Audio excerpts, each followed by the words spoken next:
La Misión Nacional Colombiana y la Iglesia Betania de la Reforma Labranza de Dios presentan su programa Estudiemos la Biblia, con la dirección de Leonel y Bélgica Ortiz.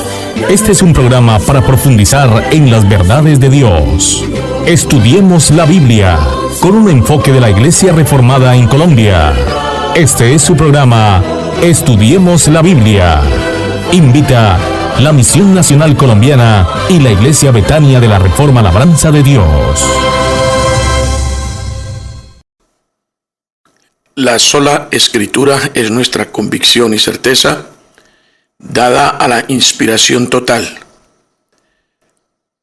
el soplo de Dios en su bendita palabra, y ella es el arma, es la espada del Espíritu, espada de dos filos que penetra hasta el alma, que es útil para enseñar, para redarguir, para corregir, para instruir en justicia, a fin de que el creyente, el hombre o la mujer de Dios, estemos equipados, enteramente preparados para toda buena obra. Eso es lo que nos mueve, y esa es nuestra convicción, es nuestra certeza, y es lo que queremos transmitir a cada uno de los que se detienen a estudiar con nosotros la Biblia en esta hora y en este momento. Padre Celestial, ayúdanos con tu Santo Espíritu, guíanos, permítenos, oh Señor, exponer tu bendita palabra, y que tú seas glorificado y seas exaltado, y el nombre de Cristo proclamado, el testimonio de Él proclamado a muchas personas, porque quienes conocen este estudio bíblico lo propagan, lo comparten, lo extienden a otras personas que pueden ser bendecidas y edificadas con el contenido. Gracias, Padre, por tu ayuda, por tu acción por medio de nosotros, por usarnos como tus instrumentos. En el nombre de Cristo Jesús. Amén.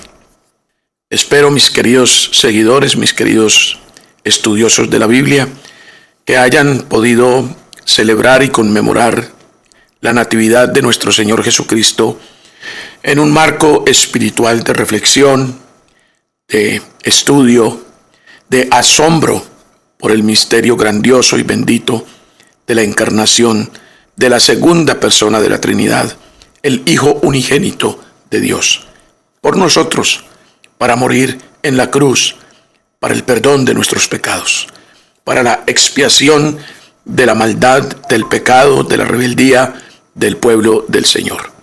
Que hayan pasado muy bien, que hayan aprovechado el tiempo, que hayan tenido un tiempo magnífico en familia y con la vecindad. Ahora vamos a la palabra de Dios. Evangelio de San Juan, capítulo 18, versículos 1 al 12.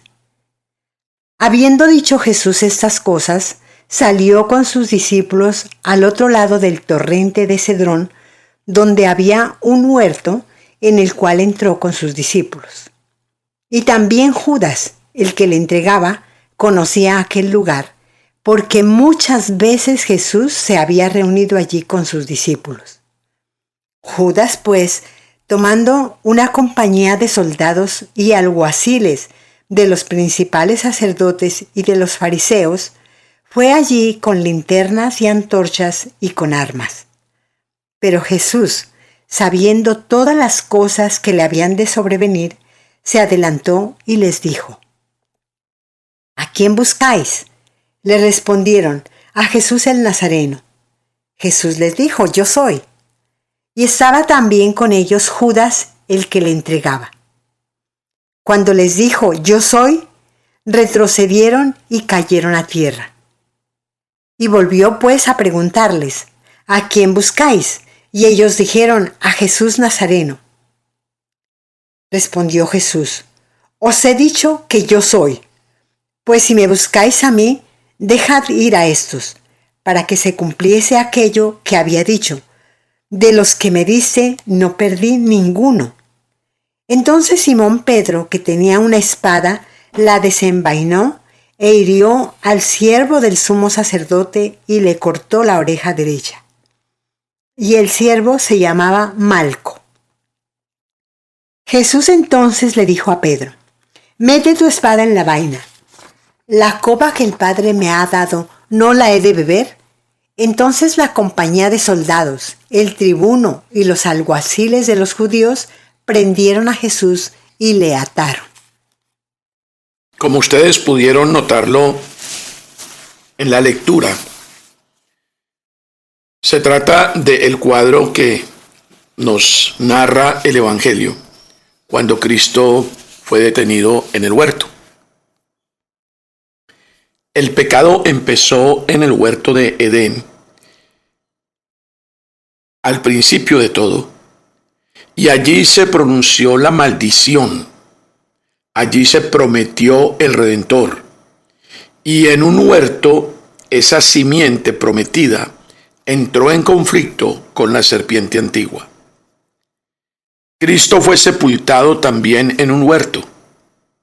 Entonces, cuando paseemos por nuestros huertos o por algún huerto, meditemos en los sufrimientos de Cristo.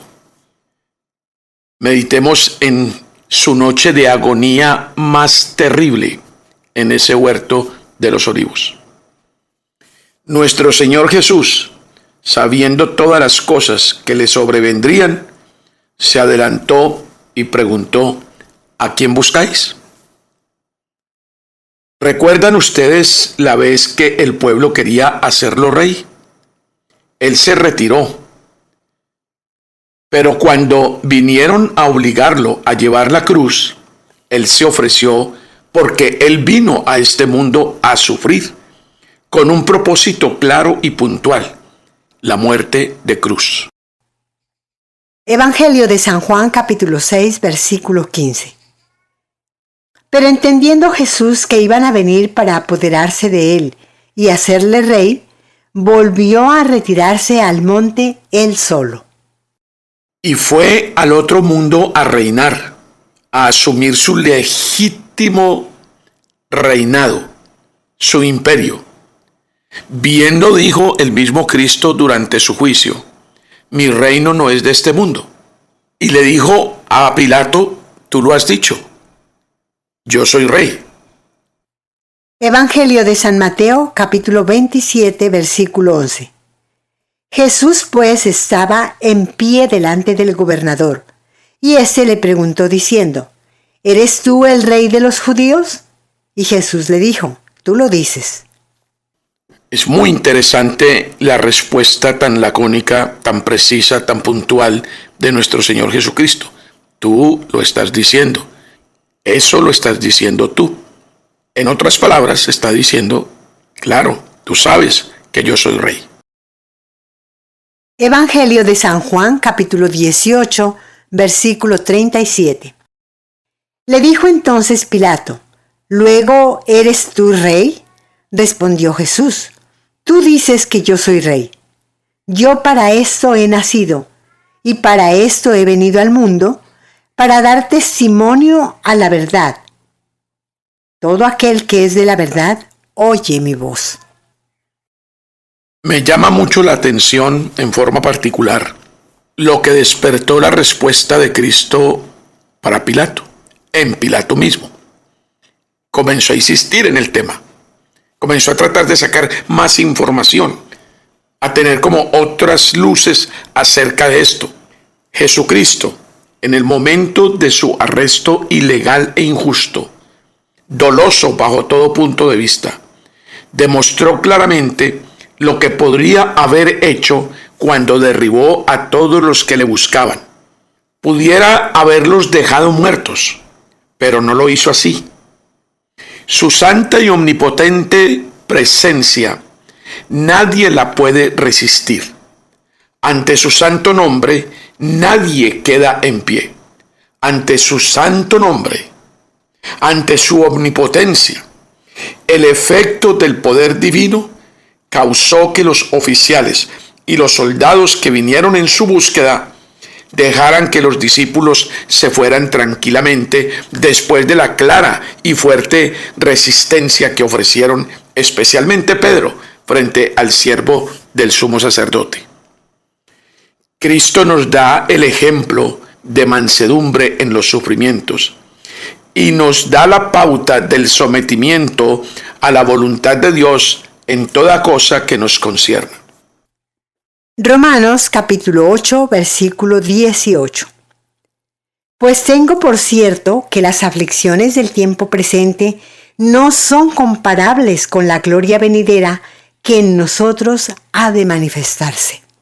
Lo que estamos aprendiendo de lo que acabamos de escuchar es que para Cristo la copa de amargura que tenía frente a sí perdía valor, importancia, vigencia frente a lo que vendría después, al fruto que daría esa copa que él bebería. El resultado era glorioso, valía la pena.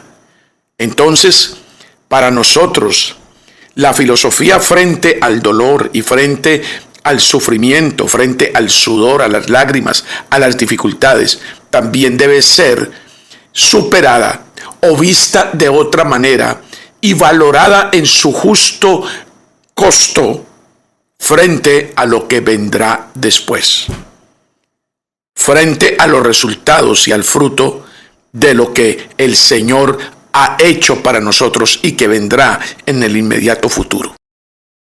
Hebreos capítulo 12, versículo 2. Puestos los ojos en Jesús, el autor y consumador de la fe, el cual por el gozo puesto delante de él sufrió la cruz, menospreciando el oprobio, y se sentó a la diestra del trono de Dios. Esa copa nos la da el Padre porque Él tiene la autoridad de Padre, de Creador, de Salvador, de Sustentador, y no nos hace mal. Nunca Dios tiene la intención de perjudicarnos. Nunca. Él es el bien en sí mismo. Su naturaleza es buena. El afecto de un padre es lo visible en todas las cosas de Dios. Y no tiene intención de dañarnos, de herirnos. Es la copa rebosante del buen pastor en el Salmo 23. Escúchelo usted y le invito a que lea el contexto del Salmo, porque esta copa viene con la mesa que Dios adereza después del valle de sombra de muerte. Escuche. Salmos 23, versículo 5. Aderezas mesa delante de mí en presencia de mis angustiadores. Unges mi cabeza con aceite, mi copa está rebosando. Del ejemplo de nuestro Salvador, debemos aprender a recibir nuestras aflicciones más ligeras o no tan ligeras, según nuestro criterio, y preguntarnos si debemos resistir la voluntad de nuestro Padre o desconfiar de su amor. Y digo no tan ligera según nuestro criterio porque casi siempre nosotros pensamos que las dificultades que encontramos en la vida, por pequeñas que sean, son una tragedia injusta para nosotros. El lenguaje de Dios frente a nuestras aflicciones, frente a nuestras pruebas, es muy distinto, diametralmente opuesto a lo que nosotros pensamos sobre eso. Para nosotros, las dificultades, los problemas, los obstáculos, las pérdidas son una desgracia enorme. Pero para Dios, no. Santiago capítulo 1, versículo 2. Hermanos míos, tened por sumo gozo cuando os halléis en diversas pruebas. Estamos atados con la cuerda de nuestras inquietudes, con el yugo de nuestras transgresiones. Cristo, hecho ofrenda por el pecado de todos nosotros, para librarnos de esas ataduras, se sometió a ser atado por nosotros, en lugar de nosotros, como sustituto. Debemos entonces nuestra libertad a sus ataduras. Él perdió su libertad momentáneamente, voluntariamente, para que nosotros pudiésemos ser desatados. Debemos nuestra libertad a sus ataduras. Así el Hijo de Dios nos hizo, nos hace y nos hará libres. Evangelio de San Juan, capítulo 18, versículos 13 al 27. Y le llevaron primeramente a Anás, porque era suegro de Caifás, que era sumo sacerdote aquel año.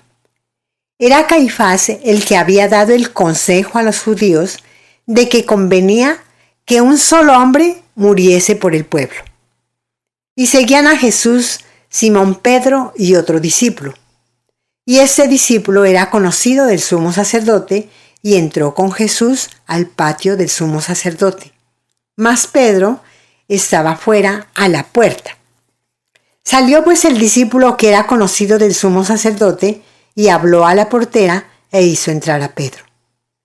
Entonces la criada portera dijo a Pedro: ¿No eres tú también de los discípulos de este hombre? Dijo él: No lo soy. Y estaban en pie los siervos y los alguaciles que habían encendido un fuego porque hacía frío y se calentaban. Y también con ellos estaba Pedro en pie calentándose. Y el sumo sacerdote preguntó a Jesús acerca de sus discípulos y de su doctrina. Jesús le respondió: Yo públicamente he hablado al mundo. Siempre he enseñado en la sinagoga y en el templo donde se reúnen todos los judíos y nada he hablado en oculto. ¿Por qué me preguntan a mí? Pregunta a los que han oído qué les he yo hablado. He aquí, ellos saben lo que yo he dicho. Cuando Jesús hubo dicho esto, uno de los alguaciles que estaba allí le dio una bofetada diciendo: ¿Así respondes al sumo sacerdote? Jesús le respondió: Si he hablado mal, testifica en qué está mal. Y si bien, ¿por qué me golpeas? Anás entonces le envió atado a Caifás el sumo sacerdote. Estaba pues Pedro en pie, calentándose, y le dijeron: ¿No eres tú de sus discípulos? Él negó y dijo: No lo soy. Uno de los siervos del sumo sacerdote, pariente de aquel a quien Pedro había cortado la oreja, le dijo: ¿No te vi yo en el huerto con él? Negó Pedro otra vez, y enseguida cantó el gallo. Aquí se nos narra el acontecimiento cuando Cristo estuvo ante Anás y Caifás, y Pedro, su discípulo, lo niega 3 veces. Simón Pedro niega a su maestro. Los detalles han sido comentados en los otros evangelios, y el comienzo del pecado es como dejar correr el agua. El pecado de mentir es un pecado fértil. Una mentira necesita otra para apoyarse, y esa otra. En otras palabras, las mentiras engendran más mentiras. Y si usted lo analiza bien, un pecado engendra más pecados. Si el llamado a exponernos a un peligro es claro, podemos esperar que Dios nos dé poder para honrarle. Si no es así, podemos temer que Dios permitirá que seamos avergonzados. Si usted no siente la necesidad de confesar sus pecados, sus maldades, si usted no siente la necesidad de acudir al socorro oportuno del Señor, a su armadura, para poder combatir contra el pecado, es muy probable, querido estudioso, querido oyente, que usted tenga que revisar su fe. ¿Qué es lo que usted cree? ¿Qué es lo que ha pasado en usted con relación a la comunión y la unión con Cristo? Ninguno de sus seguidores o de los que le habían visto y oído, nada dijeron acerca de los milagros de Jesús, por los cuales había hecho tanto bien, y que probaban su doctrina, y que muy probablemente estaban allí en la casa de Anás y de Caifás, donde estaban juzgando al Señor. Pero nadie se levantó para decir: a mí me consta que este hombre solo hizo el bien y enseñó la verdad. Nadie. Todos callados, más bien dispuestos a aprobar que lo crucificaran. y a negarlo. Tampoco dijeron nada acerca de sus enseñanzas, de su doctrina. De esa manera, los enemigos de Cristo, aunque pelean contra la verdad, cierran voluntariamente sus ojos ante ella. Eso sonaría como normal, como natural, pero que un creyente cierre sus ojos y sus oídos a lo que Dios le dice es una tragedia. Y no sé si podemos hablar de un creyente en ese caso. Es sencillamente impresionante cómo Jesucristo apela a los que le oyen y a los que ven dónde permanecía y lo que él enseñaba. Apela a ellos. Dice, yo no tengo que defenderme. Ellos pueden decir que era lo que yo hacía, porque yo lo hacía públicamente. La doctrina de Cristo puede apelar con seguridad a todos los que la conocen. Y los que juzgan según verdad dan testimonio de ella. Los que estamos predicando con convicción y con certeza, admitimos que la palabra de Dios, el Evangelio, tiene el poder de transformar vidas, como transformó la nuestra y como ha transformado la de nuestra familia y la de miles y millones de personas en el mundo a través de todos los tiempos. Nunca debe ser apasionado nuestro resentimiento por las injurias o por el dolor, por la enfermedad, por la ruina, por la pobreza, por cualquier obstáculo que surja en nuestras vidas aquí. La raíz de amargura no debe aparecer en nuestro corazón si es que somos creyentes, porque nosotros los creyentes tenemos la mente de Cristo y empezamos a aprender a pensar de toda esta realidad nuestra y de la futura como Él piensa. Cristo tiene sus testigos, aquellos que dan la vida por el testimonio acerca de Él y su doctrina, aquellos que dedican sus años, sus mejores años, su vida entera a proclamar el Evangelio. Eso es morir cada día por Cristo. Ahora, que quede claro que Él no necesita eso. Él es suficiente, feliz y completo en sí mismo, pero nos ha dado el privilegio de ir por las naciones dando testimonio de Él. Cristo razonó con el hombre que le injurió y que lo abofeteó durante el juicio. Y nosotros también podemos hacerlo. No es ilegítimo preguntarle a la gente qué mal te he hecho para que tú me persigas de la manera que me persigues. Pero no podemos sucumbir en amargura o en angustia o en descontrol emocional o mental frente a lo que el mundo nos presente como aborrecimiento. Eso no es falta de mansedumbre ni de humildad, el preguntarle a la gente por qué causa me persigue, por qué causa me detesta, por qué causa me aborrece. Debemos cuidarnos de que hayan sentimientos de rencor, de odio, de venganza, de retaliación y que el amor se apague en nosotros debido a toda esta oposición. Evangelio de San Juan, capítulo 18, versículos 28 al 40. Llevaron a Jesús a casa de Caifás al pretorio. Era de mañana y ellos no entraron en el pretorio para no contaminarse y así poder comer la Pascua. Entonces salió Pilato a ellos y les dijo: ¿Qué acusación traéis contra este hombre? Respondieron y le dijeron: Si éste no fuera malhechor, no te lo habríamos entregado. Entonces les dijo Pilato: Tomadle vosotros y juzgadle según vuestra ley. Y los judíos le dijeron: A nosotros no nos está permitido dar muerte a nadie, para que se cumpliese la palabra que Jesús había dicho, dando a entender de qué muerte iba a morir. Entonces Pilato volvió a entrar en el pretorio y llamó a Jesús y le dijo: ¿Eres tú el rey de los judíos? Jesús le respondió: ¿Dices tú esto por ti mismo o te lo han dicho otros de mí? Pilato le respondió: ¿Soy yo acaso judío? Tu nación y los principales sacerdotes te han entregado a mí. ¿Qué has hecho? Respondió Jesús: Mi reino no es de este mundo. Si mi reino fuera de este mundo, mis servidores pelearían para que yo no fuera entregado a los judíos, pero mi reino no es de aquí. Le dijo entonces Pilato: ¿Luego eres tú rey? Respondió Jesús: Tú dices que yo soy rey.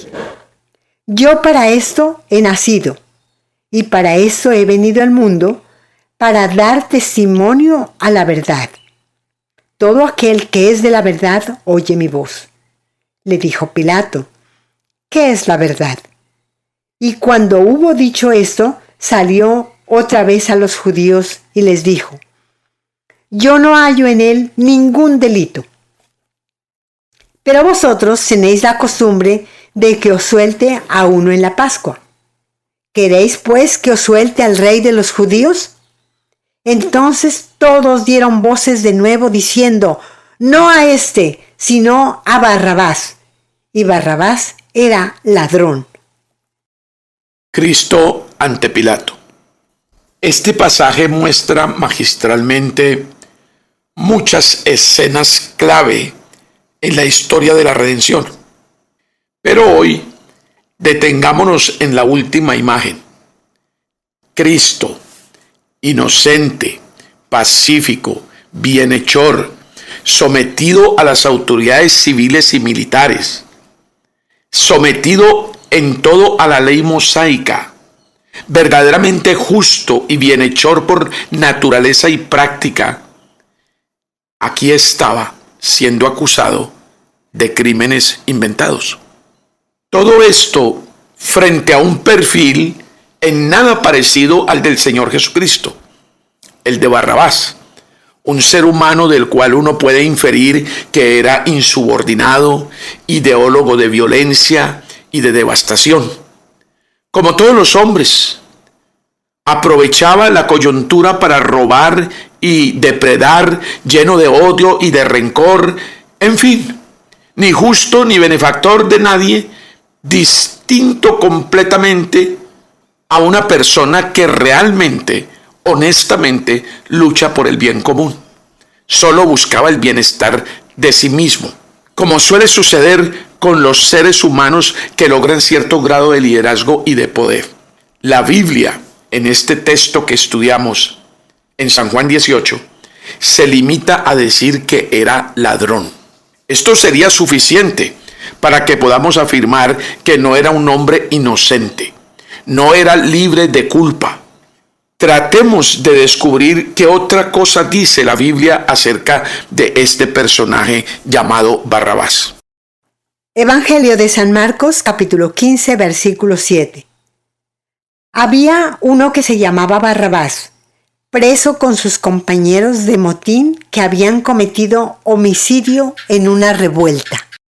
En este otro pasaje que acabamos de escuchar, se nos dice que Barrabás era homicida. Lucas, el médico historiador y evangelista, dice lo mismo. Escúchelo. Evangelio de San Lucas, capítulo 23, versículo 19. Ese había sido echado en la cárcel por sedición en la ciudad y por un homicidio. Al contrario, Cristo sí era justo, absolutamente justo, inocente y sin sombra de culpa, absolutamente impoluto. Por eso, el juicio de Cristo Jesús fue un océano de prevaricatos. Evangelio de San Lucas, capítulo 23, versículos 13 al 18. Entonces Pilato, convocando a los principales sacerdotes y a los gobernantes y al pueblo, les dijo: Me habéis presentado a este como un hombre que perturba al pueblo. Pero habiéndole interrogado yo delante de vosotros, no he hallado en este hombre delito alguno de aquellos que le acusáis. Y ni aun Herodes, porque os remití a él. Y he aquí, nada digno de muerte ha hecho este hombre. Le soltaré pues después de castigarle. Y tenía necesidad de soltarles uno en cada fiesta. Mas toda la multitud dio voces a una diciendo: ¡Fuera con éste y suéltanos a Barrabás! Cambiaron al inocente por el injusto, a Cristo por Barrabás. Era injusto mandar a la muerte a uno que había hecho tanto bien. Por tanto, los judíos estaban dispuestos a salvarse de reproche. Y muchos temen más el escándalo o las consecuencias adversas de sus actos que el pecado como definición de los malos actos o las perversas decisiones. Cristo había dicho que sería entregado a los gentiles y que ellos lo matarían. Aquí vemos que eso se cumplió. Había dicho que sería crucificado cuando lanzó la expresión seré levantado. Si los judíos lo hubieran juzgado conforme a su ley, le hubieran lapidado, es decir, lo hubieran matado a pedradas. La crucifixión nunca fue usada por los judíos.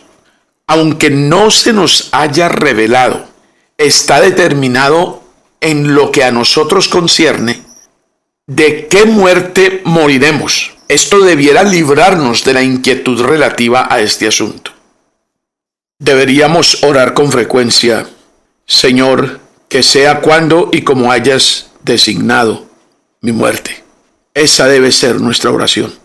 Y gracias a Dios que no sabemos ni cuándo ni cómo. Por lo tanto, no vale la pena botarle corriente a eso. Pero el Señor Jesucristo sabía la hora y la forma de su muerte, la cual abrazó voluntariamente, porque su objetivo era preciso y claro en la buena, agradable y perfecta voluntad del Padre, la cruz. ¿Eres el rey de los judíos?, decía Pilato. ¿Ese rey de los judíos que ha sido esperado tanto tiempo? Estoy parodiando el asunto para que usted lo comprenda mejor. Mesías, el príncipe, ¿eres tú? ¿Te llamas así y deseas que así se piense de ti? Cristo respondió esta pregunta con otra, no por evadirla, sino para que Pilato considerara lo que estaba haciendo. Él nunca se tomó ningún poder terrenal. Cristo Jesús, nunca le echó mano a su omnipotencia. Nunca hubo principios ni costumbres traicioneras atribuidas a Cristo. Cristo da cuenta de la naturaleza de su reino. Su naturaleza no es de este mundo. Es un reino dentro de los hombres, en el interior de los hombres, instalado en sus conciencias y en sus corazones, en sus almas. Sus riquezas son espirituales. Su poder es espiritual y su gloria es una gloria interior. Sus recursos no son mundanos, sus armas son espirituales. No necesita ni usa fuerza para mantenerse y avanzar, ni se opone a ningún reino, sino al del pecado y Satanás. Su objetivo y designio no son mundanos. Cuando Cristo dijo, yo soy la verdad, efectivamente lo que estaba diciendo era, soy rey. Él vence por la evidencia de la verdad que convence. Él reina por el poder autoritativo de la verdad. Los súbditos de este reino somos los que somos de la verdad. Los que hemos aprendido a apreciar la verdad. Los que estamos convencidos de que seguimos la verdad. Pilato hizo una buena pregunta cuando dijo, ¿qué es la verdad? Cuando escudriñamos las Escrituras y atendemos al ministerio de la palabra, debe ser con ese interrogante. ¿Qué es la verdad?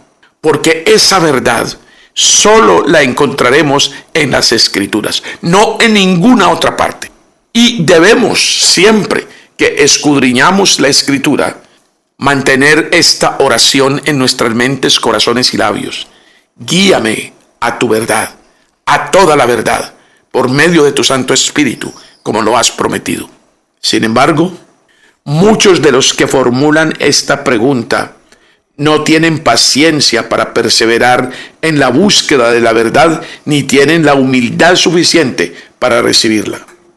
De esta solemne declaración de la inocencia de Cristo, surge que aunque el Señor Jesús fue tratado como el peor de los malhechores, nunca mereció ese trato.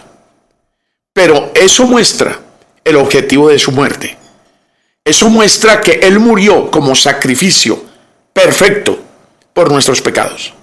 Se necesitaba una víctima perfecta, sin defecto.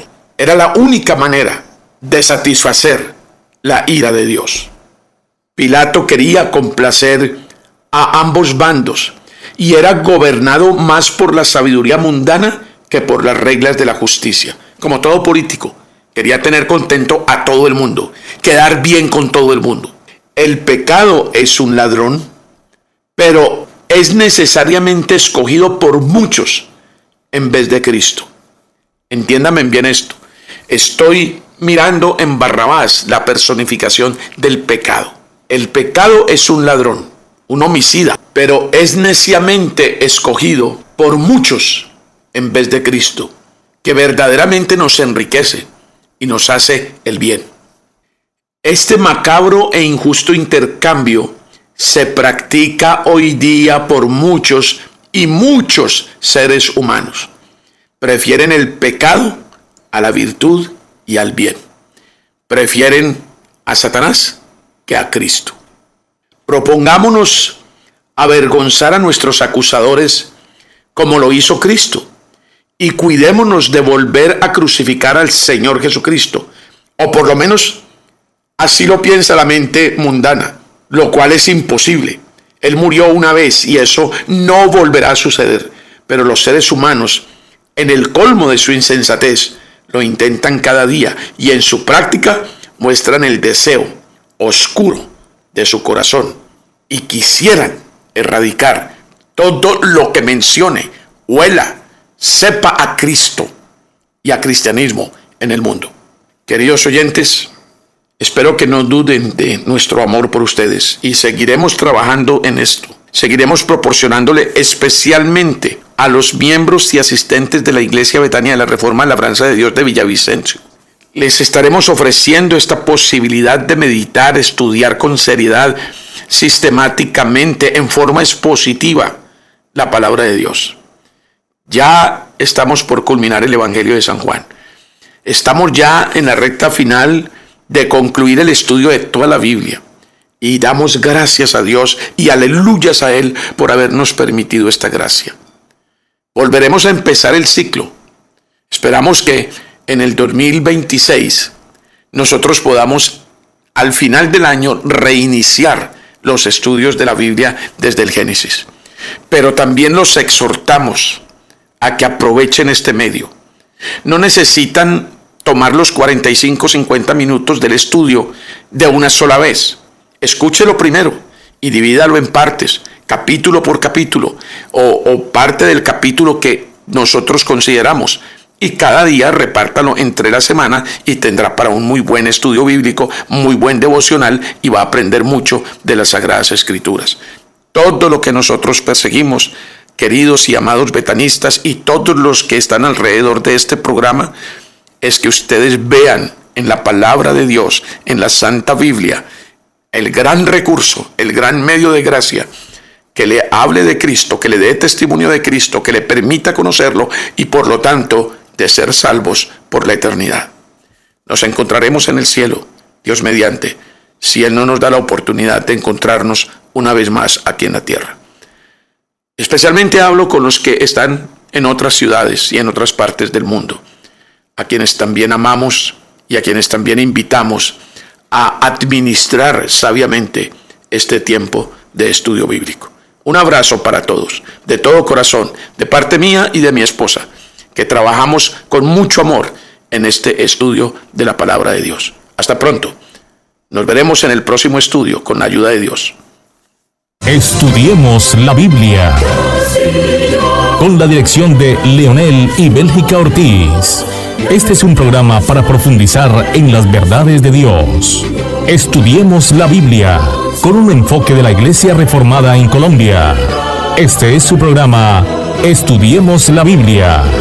Invita la Misión Nacional Colombiana y la Iglesia Betania de la Reforma Labranza de Dios.